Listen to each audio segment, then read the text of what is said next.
Il fait nuit dans la chambre étroite et froide, où l'homme vient de rentrer, couvert de neige, en blouse. Et comme depuis 3 jours il n'a pas prononcé de mots, la femme a peur et fait signe au marmot. Un seul lit, un bahut disloqué, 4 chaises, un rideau jadis blanc confié des punaises, une table qui va s'écroulant d'un côté, le tout navrant dans un air de saleté. L'homme, grand front, grands yeux, plein de sombres flammes, a vraiment des lueurs d'intelligence et d'âme. C'est ce qu'on appelle un solide garçon. La femme, jeune encore et belle à sa façon. Mais la misère a mis sur eux sa main funeste, et perdant par degrés rapides ce qui reste en eux de tristement vulnérable et d'humain, ce seront la femelle et le mâle demain.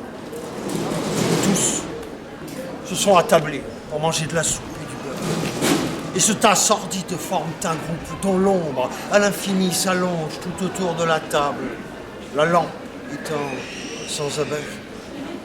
Les enfants sont petits et pâles, mais robustes en dépit des maigreurs saillantes de leur buste, qui disent les hivers passés sans feu souvent, et les étés subis dans un air étouffant. Non loin d'un vieux fusil rouillé qu'un clou supporte et que la lampe fait luire d'étranges sortes. Quelqu'un qui chercherait longtemps dans ce retrait avec l'œil d'un agent de police verrait, empilé dans le fond de la boiteuse armoire, quelques livres poudreux de science et d'histoire. Et sous le matelas, cachés avec grand soin, des romans capiteux cornés à chaque coin. Il mange, cependant.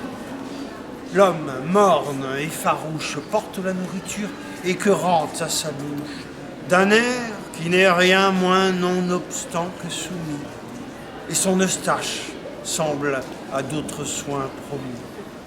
La femme pense à quelque ancienne compagne, laquelle a tout, voiture et maison de campagne, tandis que les enfants, leurs poings dans leurs yeux clos, ronflant dans leurs assiettes, imitent les sangliers.